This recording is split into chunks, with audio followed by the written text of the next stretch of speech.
আলহামদুলিল্লাহ ওয়াহদা ওয়াসসালাতু ওয়াসসালামু আলা মান লা নাবিয়্যা বা'দা।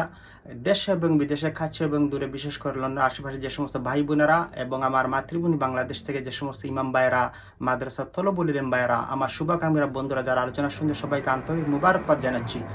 প্রিয় বন্ধু, আজকের বিষয় হচ্ছে রাসূল সাল্লাল্লাহু আলাইহি সাল্লামের একজন সাহাবী হযরত সাফিনা রাদিয়াল্লাহু আনহা এর আশিক রাসূল ছিলেন। তিনি ফানায়ে রাসূল ছিলেন, তিনি হুব্বুর রাসূল ছিল। এই সাহাবীর একটি কারামত, একটি পাওয়ার, একজন মানুষ আল্লাহর ওলি হলে যে পাওয়ার, যে ক্ষমতা, কারামত, এটা আজকে আপনাদেরকে জানাবো বন্ধুরা। হাদিস খানা সহিহ সনদের ইমাম মুল্লা আলী কারি রহমতুল্লাহ আলাইহির প্রসিদ্ধ কিতাব মিরকাতুল মাফাতি খণ্ড 11 হাদিস নম্বর 5949, পৃষ্ঠা নম্বর 94।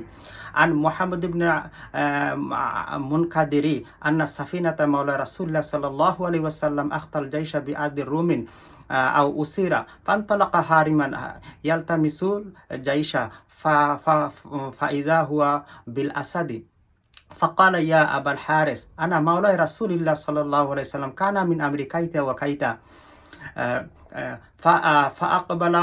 فأقبل له الأسد فأقبل الأسد له بسبسة حتى قام إلى جنبه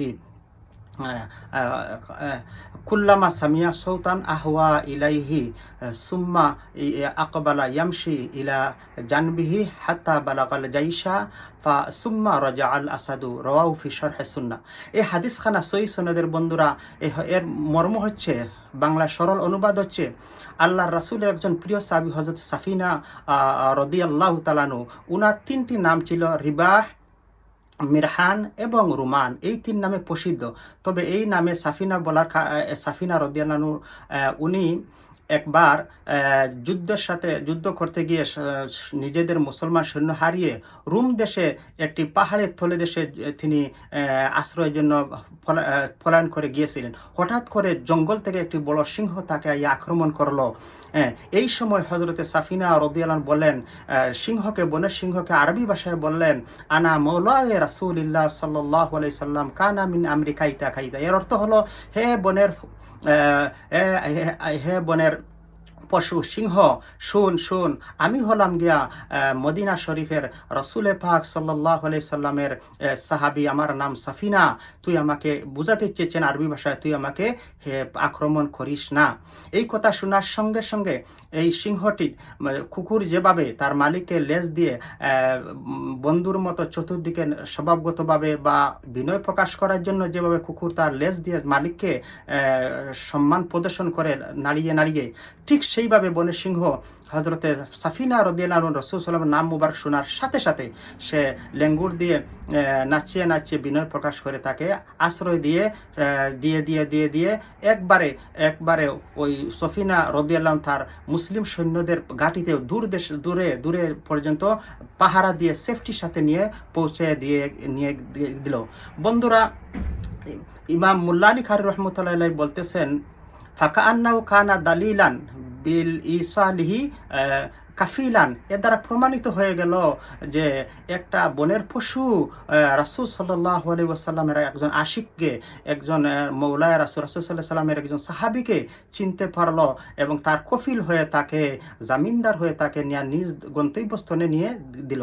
বন্ধুরা, যখন যাবার বেলা যখন এই সিংহ কোনো বনের পশুর আক্রমণ শুনতো, সে ডানে বামে সামনে পিছনে চতুর্দিকে সে দৌড়াইয়া যেত এবং তাদেরকে প্রতিহত করিয়া তাকে আগাই নিয়ে দিত। বন্ধুরা আমার, এটি ছিল একটি কারামত। সুবহানাল্লাহ। বনের পশুরা কিভাবে আরবি ভাষা বুঝলো? ইমাম ফখরুদ্দিন রাজি রহমতুল্লাহ আলাইহি তাফসিরে কবিরের মধ্যে লিখেছেন, মুহাম্মদ সাল্লাল্লাহু আলাইহি ওয়াসাল্লাম রহমতের নবী ছিলেন। তিনি 18,000 মাখলুকাতের নবী ছিলেন। বনের পশু 18,000 মাখলুকাত, সব ধরনের প্রাণীর উপর তিনি রহমতের নবী ছিলেন। সব প্রাণী তাকে চিনত। সুবহানাল্লাহ। বন্ধুরা, আজও যদি কোনো মানুষ হুব্বে রসুল, উজমতে রসুল, মোহাব্বতে রসুল যদি তার কলিমার মধ্যে থাকে, তাহলে বনের পশু তাকে চিনবে, তার কথাও শুনবে। এই পশু সিংহ কিভাবে আরবি ভাষা শুনলো এবং বুঝলো, এবং এটা কি সহজ কথা বন্ধুরা? একজন মানুষ কি জঙ্গলের সিংহর সামনে গিয়ে দাঁড়াতে পারবে? কখনো না।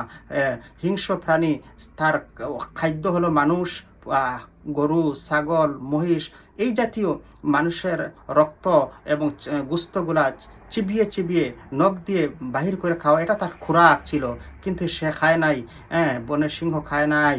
রাসূলের নাম শোনার সাথে সাথে সে তাকে সম্মানের সাথে তাকে নিয়ে পাহারা দিয়ে দিয়ে দিয়ে গন্তব্যস্থলে পৌঁছাইল। সুবহানাল্লাহ, এটা আমাদের শিক্ষা হলো বন্ধুরা, আজও যদি বেশি বেশি করে আমরা যদি রাসূল সাল্লাল্লাহু আলাইহি ওয়াসাল্লামের সামনে দুরূদ শরীফ পড়ি, 5 ওয়াক্ত নামাজ পড়ি এবং মিলাদ শরীফ পড়ি, কিয়ামে যে যেখানে আছেন সেখানে যদি আমরা এইভাবে আমল করতে পারি, সুন্নতের উপরে আমল করতে পারি, ইনশাআল্লাহ জবান পবিত্র হয়ে গেলে ইনশাআল্লাহ একজন আশিক রাসূলের ক্ষমতা আল্লাহ পাক কিয়ামত পর্যন্ত জমিনে রাখবেন। সে যেখানেই থাকবে আল্লাহ তাকে সম্মানিত করবেন।